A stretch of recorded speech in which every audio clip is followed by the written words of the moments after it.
Et salut tout le monde, c'est Max Attack, j'espère que vous allez bien. Moi, ça va super bien. On se retrouve pour la troisième et dernière vidéo de Je vous raconte ma transhumance. Donc, pour vous rafraîchir la mémoire, on en était à quand j'avais dormi à l'auberge. Et là, j'allais me réveiller. Donc, pour ceux qui n'ont pas vu les précédents épisodes, le 1 et le 2, allez le voir, sinon vous allez rien comprendre à l'histoire. Donc sur ce, bonne vidéo.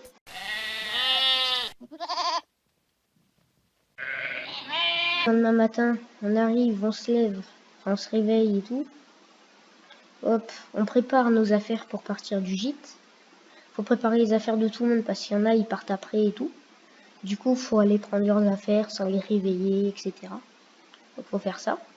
Après, on part, faut partir. Et en chemin, il y a la brebis que j'ai parlé vraiment tout à l'heure, là, de la veille. La brebis de la veille, qui avait une nez qui coule. Mais là, elle allait pas bien du tout parce qu'elle marchait, elle faisait 2 pas. Après, elle s'arrêtait. Elle faisait 2 pas, elle s'arrêtait, elle éternuait. Enfin, elle allait pas bien.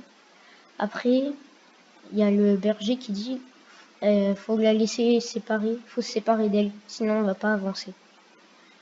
Du coup, on avance et il faut laisser la brebis qui est malheureusement qui est morte avec son bébé dans le ventre. Donc voilà pour je l'avais caressé un peu et tout, la brebis, avant, donc ça va, elle a eu une fin triste, mais ça allait quand même, parce que on a tous été là pour la caresser et être gentil avec elle. Donc là, on arrive, on fait une petite pause, on arrive vers le mont Égual, que j'ai parlé tout à l'heure. Donc là, on sent la transhumance qui approche. Enfin, la fin de la transhumance qui approche. Et là, on s'arrête pour la petite pause matinale, on va dire, où tout le monde est un peu triste et déprimé à cause de la brebis qui est morte avec son bébé. Donc voilà, c'était pas très agréable parce que tout le monde était triste. Et là, on repart et tout. Donc la fin, vraiment, c'était très tranquille parce que on arrivait sur des routes hyper goudronnées, enfin partout. C'était vachement bien. Donc voilà, on marche. Et à un moment donné, on arrive sur une très grande route. Et on voit un énorme camion. Vous savez, là, les camions, on se croirait en Amérique. Enfin, en Alaska. Les énormes camions, là, rouges, qui transportent des troncs d'arbres, mais entiers. Du coup, ils sont énormes, ces camions. Du coup, il y a le mec qui s'en fout, il avance devant les brebis. Il a failli écraser une bonne dizaine de brebis. Donc, personne n'était content. Voilà. Tout le monde était énervé après lui et tout. Donc là, après, on arrive, on marche. Ce qu'il faut savoir, c'est que en route, pendant toute la transhumance, il y a les autres troupeaux qui prennent le même chemin. Du coup, on arrive, et par terre, on trouve des petits bouts de laine, des petites ficelles de laine. Et tout le monde aime bien les collectionner. Moi, j'en ai eu plusieurs, j'en ai eu 5, je crois, 5 ou 6. Donc voilà, ça c'est une petite anecdote comme ça. Donc on marche, comme je disais avant. On arrive, il y a un croisement. Il y a 4 routes, c'est un carrefour le truc, mais sauf qu'il n'y avait personne. Donc là, on voit les voitures et on nous dit, ça y est, on y est presque. À 1 heure de marche on était. Donc là, on marche sur le chemin pendant 1 heure. Mais tout le monde marche plus vite parce que tout le monde est content d'en finir et tout. Parce que même si c'était vraiment super bien, une expérience incroyable et tout, que d'ailleurs je pense qu'il faut faire au moins une fois dans sa vie. Donc là, on arrive, on voit la fin, on voit les moutons qui montent une dernière pente, une énorme pente, c'est la dernière. Du coup, moi j'arrive, j'essaye de la faire en courant et tout. Je cours. Et je vois tout en haut un truc dingue. C'était fou. Je vois des milliers de moutons à perte de vue. Des moutons partout. Sur les plaines, les machins, partout. Des moutons partout. Il y avait des dizaines et des dizaines de troupeaux, des milliers de moutons. Des milliers. Après, il y avait les chiens. Les chiens, il y en a, ils étaient gentils. Il y en a, si t'approchais des moutons, ils t'aboyaient dessus. C'était vraiment incroyable de voir ça. Après, il y a la meneuse des moutons du troupeau dans lequel on a accompagné pour faire la transhumance, qui est d'ailleurs hyper gentille. Elle s'appelle, je sais pas pourquoi, elle s'appelle Aya. Et elle était hyper gentille, du coup, avant d'aller dans le troupeau, elle vient nous voir et tout. Elle vient voir tout le monde, elle se laisse caresser et tout, elle est trop gentille, Aya. Donc voilà, après elle arrive, elle revient dans le troupeau, et on part. Donc voilà, là je vous ai raconté un peu ma transhumance.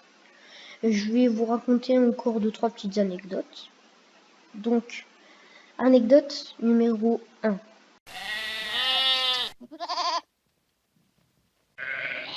Il faut savoir que la transhumance de A à Z, elle fait environ 120 km, on m'a dit.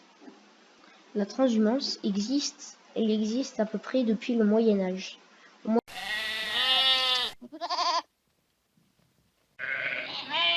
Donc ce qu'il faut savoir, c'est que le berger était mort l'année dernière. Le berger est mort, il a fait une crise cardiaque chez lui. Donc voilà. Et vu que le berger est mort, en fait, il y a une tradition depuis toujours dans la transhumance. Dès qu'un berger il meurt, en fait, c'est déjà la transhumance à la base, c'est une fête. Donc dès qu'un berger meurt, il n'y a plus cette fête. Normalement c'est triste. Donc déjà, les conséquences. Conséquence numéro 1.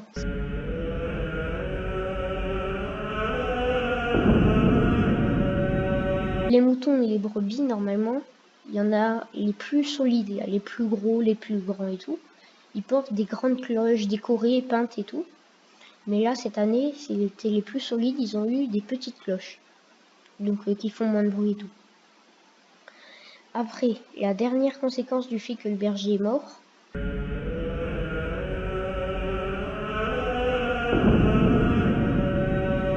c'est que les moutons qui devaient recevoir des pompons, parce que normalement il y a des pompons pour les moutons, mais c'est des pompons toutes les couleurs, multicolores et tout, bah là c'est des moutons, les moutons ils sont rasés en fait à moitié, enfin bizarrement, quand c'est eux qui devaient recevoir les pompons, ils sont rasés bizarrement. Et lui qui devait recevoir la plus belle cloche qui existe, en fait. Il a reçu des pompons noirs partout, enfin sur sa tête, sur son dos et tout. Donc voilà.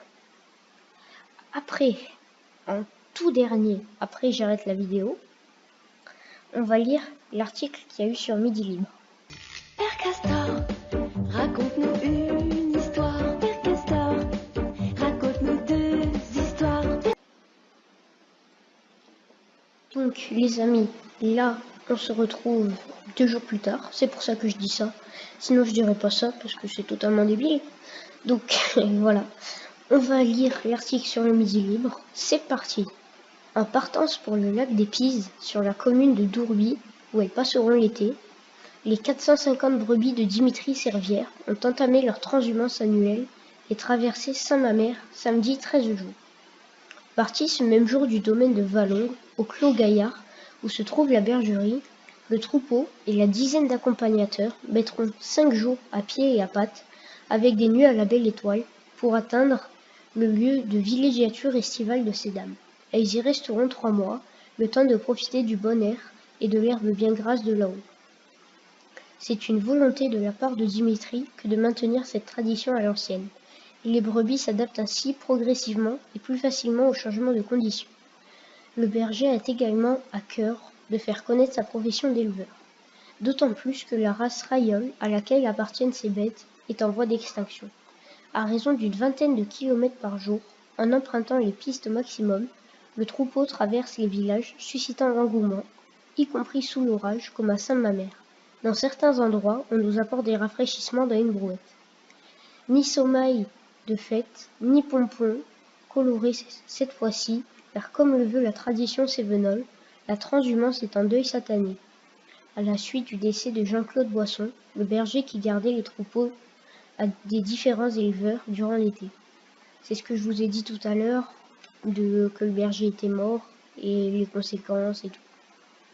Donc, j'ai un truc à dire déjà, c'est quand il y a écrit « Les brebis s'adaptent ainsi progressivement et plus facilement aux changements de conditions ».